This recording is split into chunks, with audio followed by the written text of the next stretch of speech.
오늘 말씀의 제목을 다 같이 따라해 보길 원합니다. 원치 않는 삶을 마주할 때. 원치 않는 삶을 마주할 때. 네, 한 번 더요. 네. 오늘 마가복음 본문을 보시면 예수님의 제자들이 배를 타고 이제 가다가 말로 다 못할 그런 어려움을 겪습니다. 풍랑을 만나는데 이 상황을 어떻게 그 무슨 말로도 다 표현할 수가 없는 것 같습니다. 본문 4장 37절에서 38절을 우리 다 같이 읽도록 하겠습니다. 시작. 큰 광풍이 일어나며 물결이 배에 부딪혀 들어와 배에 가득하게 되었더라. 예수께서는 곤물에서 베개를 베고 주무시더니 제자들이 깨우며 이르되 선생님이여 우리가 죽게 된 것을 돌보지 아니하시나이까 하니. 이 짧은 구절만 보더라도 이 당시에 제자들이 어떤 상황에 직면하고 있는가, 그것은 너무나도 잘 아실 거라고 짐작이 되어집니다. 파도가 어느 정도의 높이가 있고 또 바람이 어느 정도의 세기가 있었다면 이렇게 표현하지 않았을 것입니다.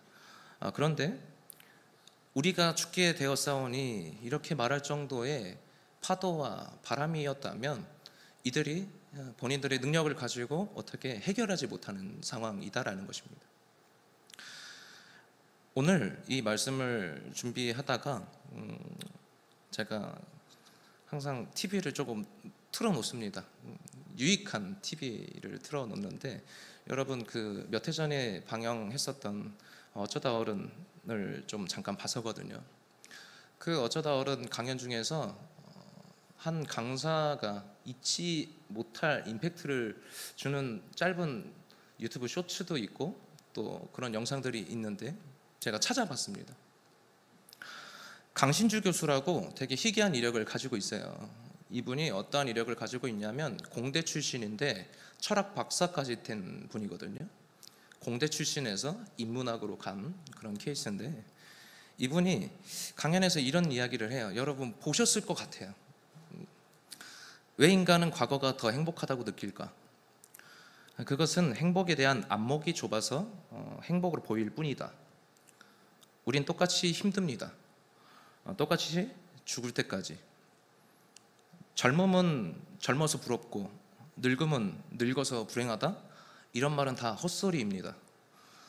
갓난 아이는 갓난 아이이기 때문에 힘들고 10대는 10대라서 힘들고 20대는 20대라서 힘듭니다.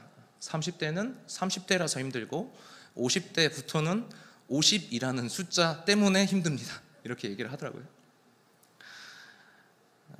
그리고 나서 또 이어서 이렇게 이야기를 해요.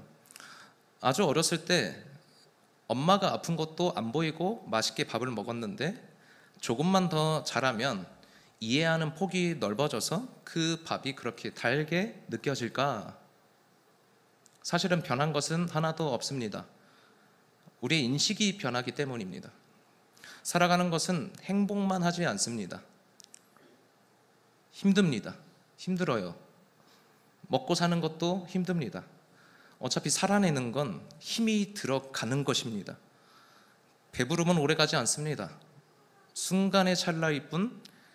한 공기를 먹는다고 해서 배부르고 행복한데 두 공기를 먹으면 두 배로 행복할까? 세 공기를 먹으면 세 배로 행복할까? 행복은 우리의 인생에 많이 찾아오지 않습니다. 그래서 사는 건 힘듭니다.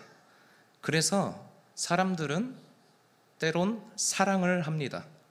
사랑을 하면 불행한 것이 잠시나마 없어지는 것 같으니까. 마지막에 딱 이래요. 그럼에도 우리가 인생을 사는 이유는 힘듦을 해소해줄 무언가를 만나니까. 여러분 공감하시나요? 인생은 힘들대요. 살아가는 게 힘들대요. 저도 좀 그 나이가 이렇게 조금씩 차면서 표현하는 게 되게 달라졌습니다. 삶에 대해서. 오늘 내일 살고 어제도 살았는데 10대, 20대 초반까지는. 근데 이제 20, 30대 되니까요 살아내는 거예요. 그리고 여기서 앞으로 더 지난 선배들의 이야기들, 우리 어머니 아버지의 세대들의 이야기를 들어보면 버티는 게 용하다, 이런 이야기들도 많이 합니다. 삶의 무게가 느껴질 나이부터는 언젠가 버티는 것이 삶의 기조였어요. 어떻게 하든지 이번 일만 버티고 넘기자라는 그런 수천 번이나 마음속으로 되뇌이며 우리는 살아왔습니다. 살면서 쉬운 날은 단 하루도 없었을 겁니다.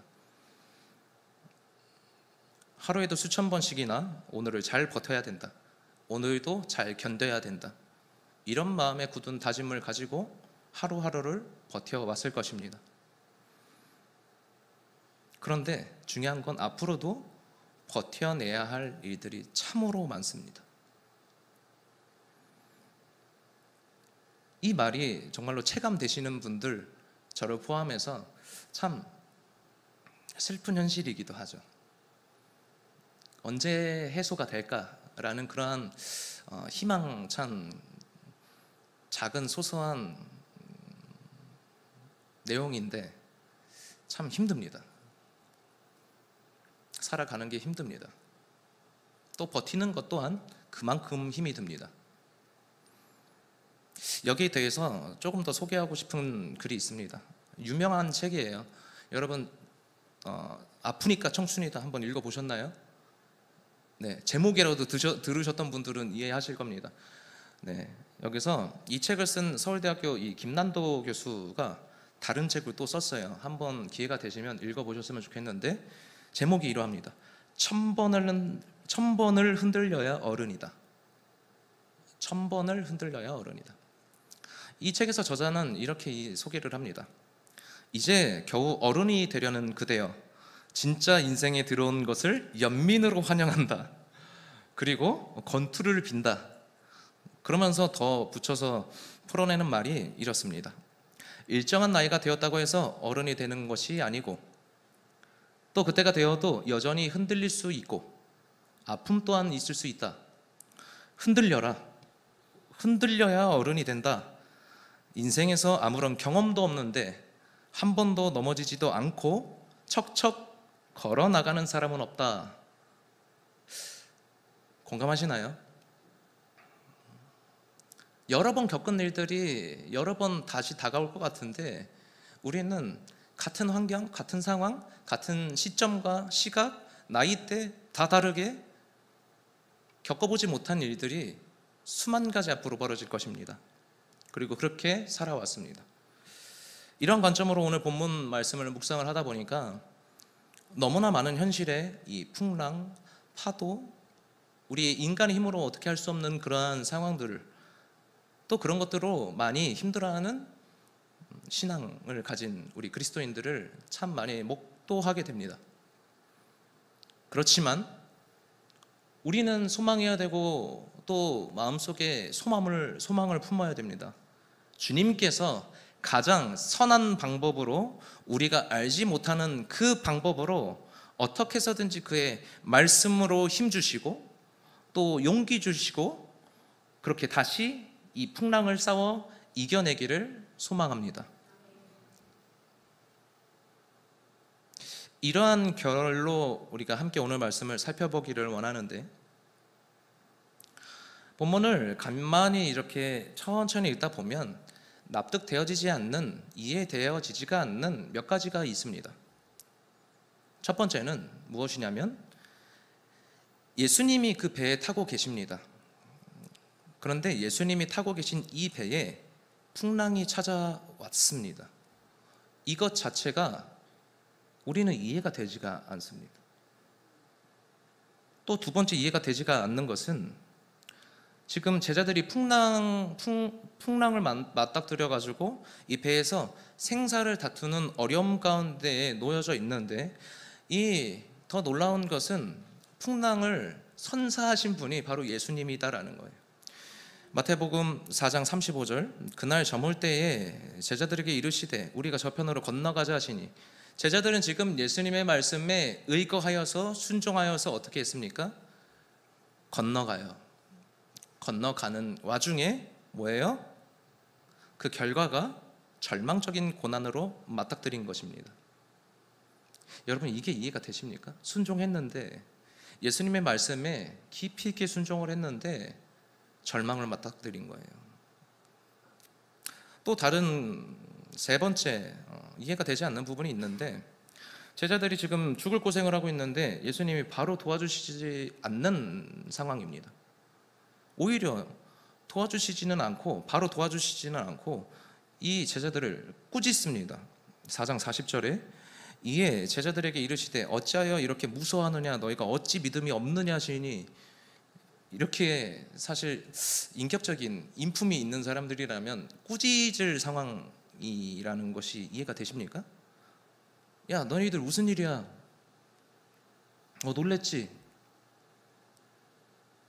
괜찮아. 먼저 안심시키실 것 같은데 예수님께서는 어떻게 하셨냐면, 어찌하여 이렇게 무서워하느냐, 너희가 어찌 믿음이 없느냐, 꾸짖어요. 혼내키셨어요. 우리는 어떠한 어려움을 만났을 때에 어떤 용기와 힘을 주시지 않은 예수님을 따라가는 이 믿음 자체가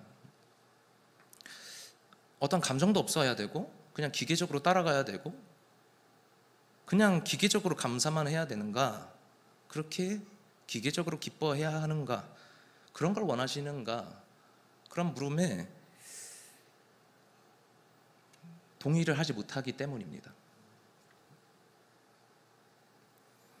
4장 38절, 예수께서는 고물에서 베개를 베고 주무시더니 제자들이 깨우며 이르되 선생님이여, 우리가 죽게 된 것을 돌보지 아니하시나이까 하니, 우리가 신앙생활을 하면서 기도를 하다 보면은 우리 예수님께서 나의 기도를 외면하신다라는 느낌을 받을 때가 의외로 참 많습니다.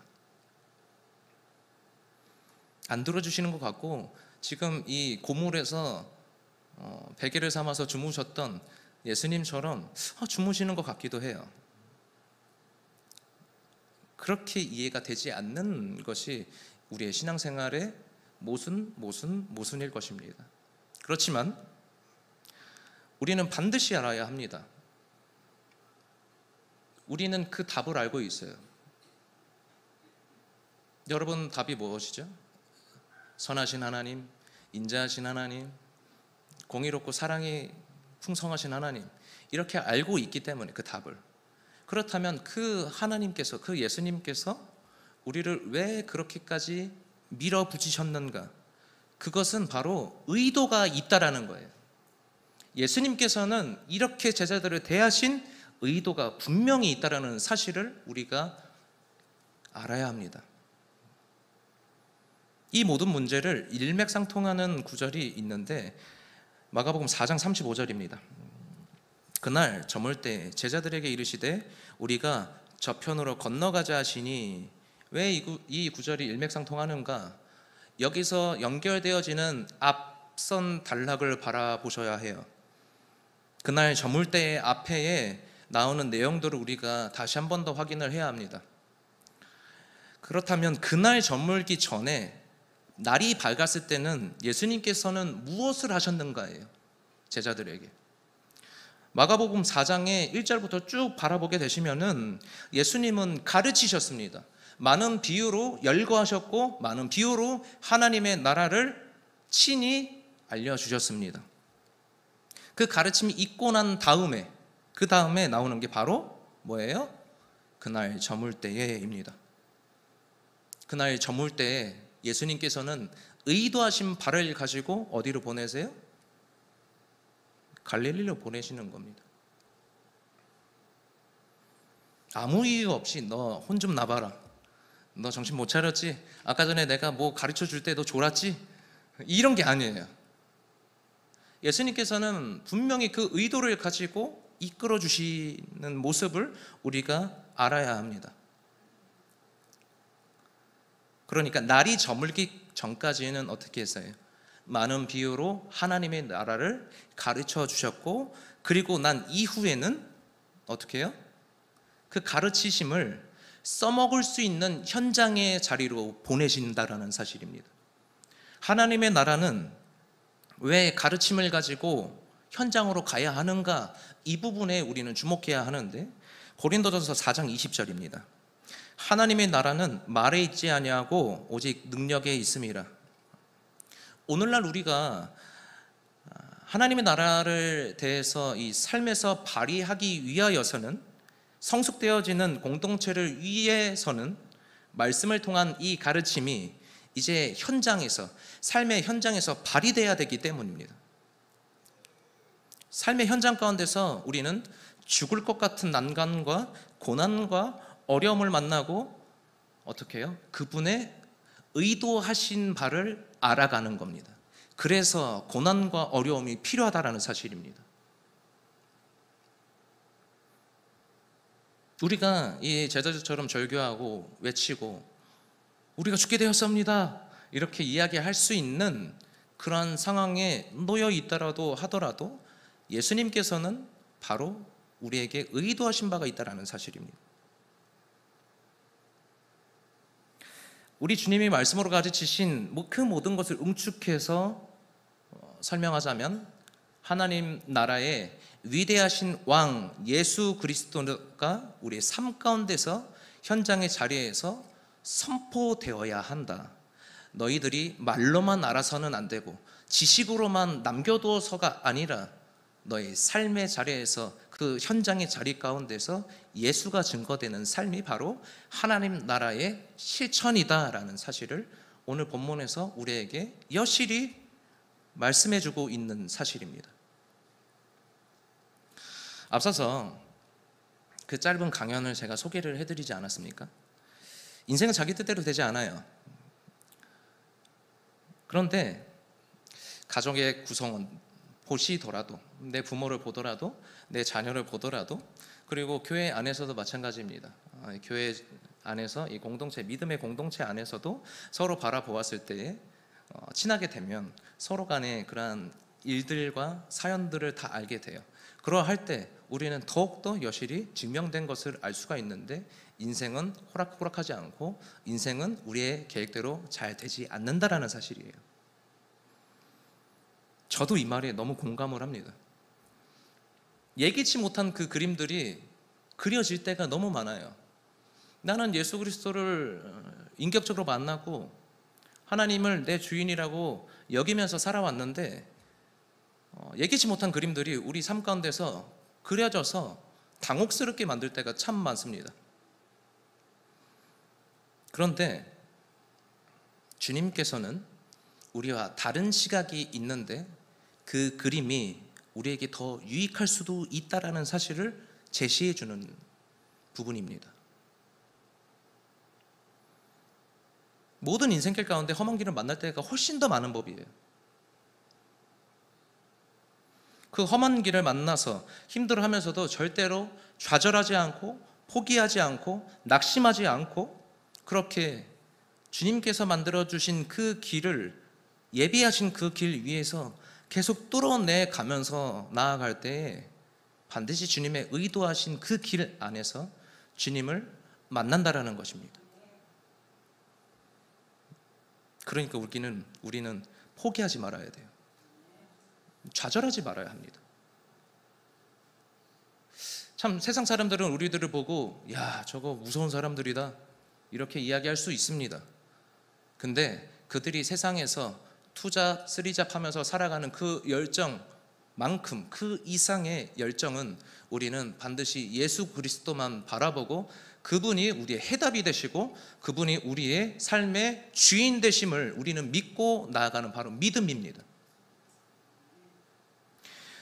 모든 예배를 들으시는 분들에게 저는 소원합니다. 도전이 되길 바랍니다. 이 풍랑은 끝납니다. 계속 가지 않습니다. 제자들이 그 상황과 현실처럼 예수님께서 친히 잔잔하게 하실 것입니다. 우리는 이렇게 인생의 풍랑이 찾아올 때, 고난이 찾아올 때 가져야 할 몇 가지를 좀 소개하고 우리가 결론까지 나누고 기도하는 시간을 가지려고 합니다. 첫 번째, 우리의 인생 가운데 고난이 찾아올 때 가져야 할 첫 번째는 바로 이것입니다. 이 어려움을 훈련의 자리라는 것을 마음먹어야 한다. 따라해 볼까요? 이 어려움을 훈련의 자리라는 것으로 마음먹어야 한다. 여러분, 우리가 겪는 모든 고난은 사실 다 훈련이라고 말하기는 어렵습니다. 무슨 말이냐? 구약에 보게 되는 요나서를 바라보게 되면 분명히 하나님께서는 요나에게 가라고 한 그 길에서 멀리 떨어져서 다른 길로 갑니다. 어떻게 되죠? 겪지 않아도 되는 고난을 겪게 됩니다. 그렇기 때문에 제가 이렇게 말씀드린 거예요. 모든 고난이 다 훈련이라고 말하기는 사실 어려워요. 왜냐하면 내가 자초한 부분들이 많기 때문에, 또 그런 경우의 자리에 우리가 안주할 수도 있기 때문에. 요나서 1장 3절에서 4절 보시면, 그러나 요나가 여호와의 얼굴을 피하려고 일어나 다시스로 도망하려 하여 욥바로 내려갔더니 마침 다시스로 가는 배를 만난지라. 여호와의 얼굴을 피하여 그들과 함께 다시스로 가려고 뱃삭을 주고 배에 올랐더라. 여호와께서 큰 바람을 바다 위에 내리심에 바다 가운데 큰 폭풍이 일어나 배가 거의 깨지게 된지라.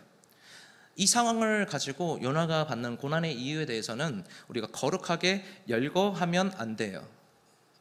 말씀드렸다시피 겪지 않아도 되는 고난을 그가 스스로 만들었기 때문에. 그런데 이 나중에 요나가 주님 앞에 회개하면서 드려진 고백이 그래도 감사합니다. 요나가 물고기 뱃속에서 그의 하나님 여호와께 기도하여 이르되 내가 받는 고난으로 말미암아 여호와께 불러하려었더니 주께서 내게 대답하셨고 내가 스올의 뱃속에서 부르짖었더니 주께서 내 음성을 들으셨나이다. 이유를 불문하고 내게 찾아온 이 고난으로 말미암아 요나는 어떻게 됐어요? 하나님의 음성을 들었다라는 사실이에요.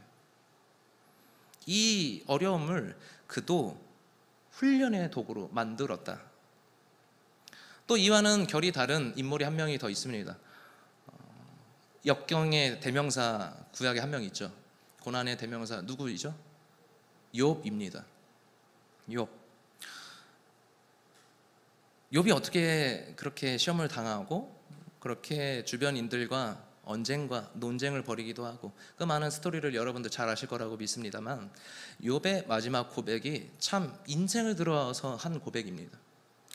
욥기 42장 2절에서 3절, 주께서는 못하실 일이 없사오며 무슨 계획이든지 못 이루실 것이 없는 줄 아오니 무지한 말로 이치를 가리는 자가 누구니이까. 나는 깨닫지도 못한 일을 말하였고 스스로 알 수도 없고 헤아리기도 어려운 일을 말하였나이다. 그리고 나서 인생의 고백이죠. 5절이에요. 내가 주께 대하여 귀로 듣기만 하였사오나 이제는 눈으로 주를 배움나이다. 욥에게 있어서는 지금 이 역경의 전후가 달라진 상황입니다. 역경을 통하여서, 그가 원치 않는 고난을 통하여서 어떻게 해요? 전에는 뭘로 받았다고요?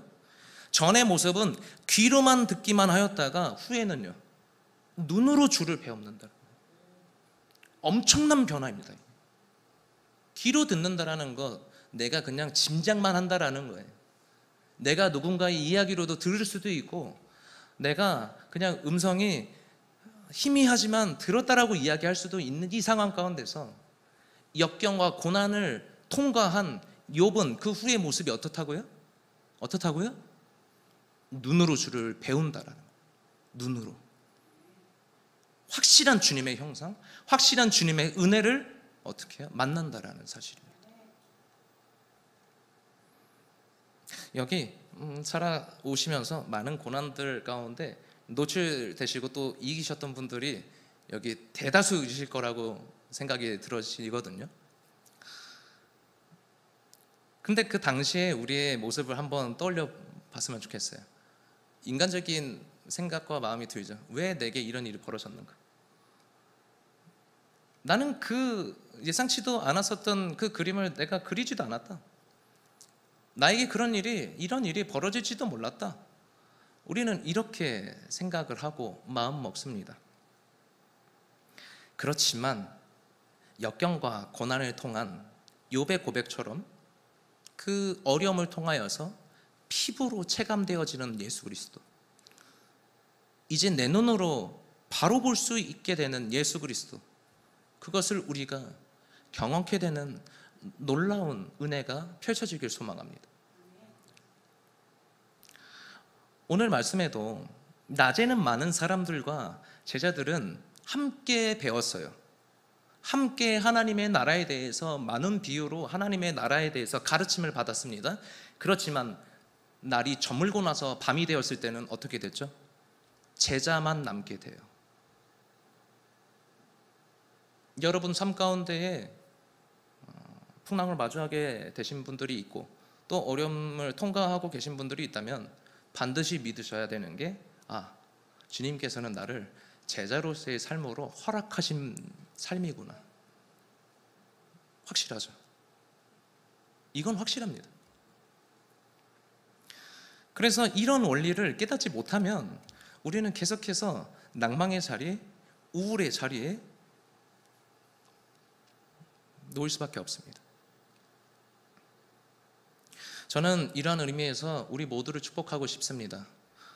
피할 수 없는 것이 바로 이 고난의 자리라면 그 고난 속에서 믿음이 발휘와 하나님 나라의 실천으로 말미암아 반드시 나의 삶에서 주님께서는 이루시기 원하는 그 모양새가 있다라는 사실을 알아야 합니다. 주님 책 가줄게 뭐라고? 아니에요. 주님께서는 우리에게도 말씀하신 바, 우리에게 향하신 그분의 선택은 탁월하셨다라고 말씀하십니다. 우리의 연약한 모습을 바라보실 때에도, 우리가 그 경로에서 이탈할 때에도 주님께서는 그 선택에 대해서 후회 없으셨다라고 우리에게 말씀하시면서 누구를 선사하셨어요? 예수 그리스도를 우리의 삶 가운데에 동행자로, 또 구원자로, 또 부활하신 영광의 모습으로 너희들도 할 수 있다. 너희들도 할 수 있다. 두 번째, 고난이 찾아올 때 기억해야 할 두 번째는, 이 배에는 나 혼자만 있는 것이 아니다라는 태도를 가져야 합니다. 따라해 볼까요? 그 배에는 나 홀로 있는 것이 아니다 라는 태도를 갖기. 우리가 다 알지만 이 12제자의 많은 대상당수를 차지하고 있는 직업이 무엇이었죠? 어부였어요. 어부. 이런 파도와 바람은 어떻게 하면 피할 수 있을지 연륜으로 그 직업적인 특성과 그 경험으로 체득되어진 사람들이 바로 제자들의 상당수였을 겁니다. 그런데 이 본문에서 겪는 어려움은 이전에 체득되어졌었던 그 경험을 무색하게 만드는 어려움에 놓였다라는 거예요. 왜냐하면 이들의 고백에서 느껴지지 않습니까? 우리가 다 죽게 되었다고. 우리가 죽게 되었다고. 이렇게 예수님께 찾아가서 깨우면서 이야기를 해요. 그런데 결정적인 차이점이 무엇이냐면, 지금 이 배에는 제자들은 누구와 함께 타고 있습니까? 예수님입니다. 예수님. 오늘날 우리가 하나님을 믿는 믿음이 참됨을 증명하려고 이 핏줄이 터지도록 노력하고 또 삶의 많은 행실에서 참으로 많이 행하려고 해요. 그런데 우리의 믿음의 참됨은 우리의 믿음의 대상이신 예수 그리스도께서 그분의 위대하심을 증명해내고 그분의 위대하심의 삶 속에서 경험하는 것으로 나타내야 된다고 한다면 우리는 점검해봐야 합니다. 그렇게 살아가고 있는지. 우리의 믿음의 참됨은 열심히 하는 종교적인 행위에서 비롯되지 않습니다. 그렇기 때문에 히브리서 12장 2절입니다. 믿음의 주여 또 온전하게 하시는 이인 예수를 바라보자. 이 말은 무엇이냐면 그 주님의 위대하심, 우리 주님은 끝까지 우리와 함께 하심, 우리가 고개를 들어서 바라볼 수 있는 그 시야에서 벗어나지 않도록 계속해서 항상 그 자리에, 항상 나와 함께 계시는 그 예수 그리스도, 그분을 바라보자, 이 사실입니다. 그래서 우리는 행실이 아니라 우리의 태도에서 찾아봐야 한다라는 거예요. 주님을 내가 바라보고 있는지. 아까 전에 질문 가운데 마지막 질문이었죠. 왜 제자들은 예수님께서 제자들을 향하여서 꾸짖으셨을까? 인간이 느끼는 본능적인 생과 사의 어려움 때문에, 두려움 때문에 그들에게 질타하신 게 아니에요. 지금 어떤 모습 때문에 예수님은 꾸짖으시느냐? 4장 38절 다시 한 번 더 읽도록 하겠습니다. 예수께서는 고물에서 베개를 베고 주무시더니 제자들이 깨우며 이르되 선생님이여 우리가 죽게 된 것을 돌보지 아니하시나이까 하니, 여러분 너무너무 힘들게 된 상황을 알겠거든요.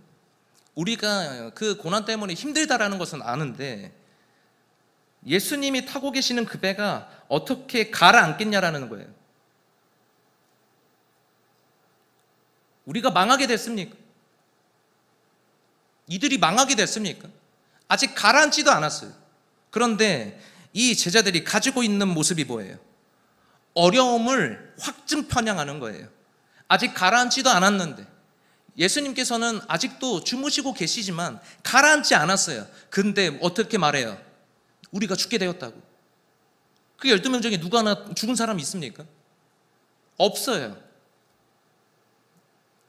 물에 잠겨가지고 숨 못 쉬어가지고 기절한 사람이 있었습니까? 없었어요. 그런데 확증 편향이에요. 확증 편향. 상황과 환경이 너무 크게 보이다 보니까 우리가 죽을 상황이 아닌데 죽게 되었다라고 하는 이 모습. 예수님께서 우리와 함께 계시는데 우리가 망할까요? 우리는 나그네길 되는 이 인생길 가운데서 혼자만 있지 않습니까? 바로 예수 그리스도께서 우리와 함께 계십니다. 오늘의 말씀처럼. 우리는 어떻게 해야 돼요? 이 확증 편향적인 그러한 모습을 좀 버리고 예수님께 찾아가서 그냥 깨우는 모습, 그런 태도가 있어야 돼요. 예수님 도와주십시오. 예수님 이 상황을 알고 계시지 않습니까? 예수님, 그냥 깨우는 거. 이 깨우는 태도는 바로 하나님을 향한 기도입니다. 예수님은 우리와 함께 하신다. 나의 인생길의 이 배는 가라앉지 않는다. 망하지 않는다.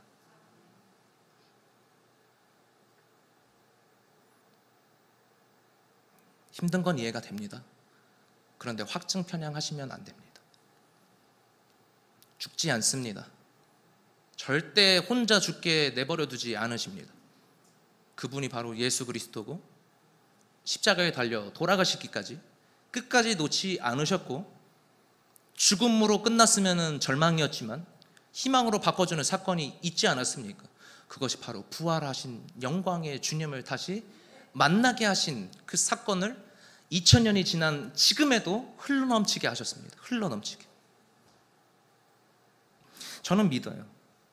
주님이 우리 인생을 쥐고 계시기 때문에 우리는 망할 수가 없어요. 지금 비록 산산이 부서진 조각배처럼 보이지만 망하지 않습니다. 예수님을 흔들어 깨워야 돼요.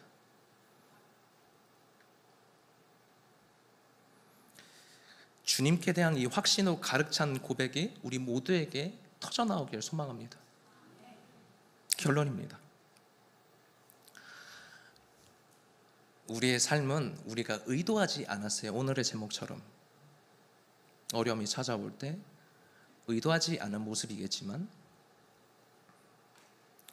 그 인식의 전환이 이루어지길 원하는데 아직까지도 우리의 삶이 우리의 것이라고 착각하기 때문에 원치 않은 모습이다라는 거예요. 출애굽을 벗어나서 나온 그 이스라엘 백성이 나중에 뭐라고 이야기하는지 아십니까? 우리가 애굽에 있을 때에 부추와 마늘을 먹었었던 그때를 더욱더 귀히 여겼다라고 이야기를 합니다. 사람은 자기 인생에 의도하지 않은 그런 일이 마주하게 되었을 때 그렇게까지 나락의 길을 걸을 수 있습니다. 그렇지만 이러한 일들을 우리가 마주한다라는 그 사실은 주님께서 의도하신 이유가 있고 주님께서 의도하신 삶으로 너희들은 교정하여서 살아가야 된다라는 사실이에요.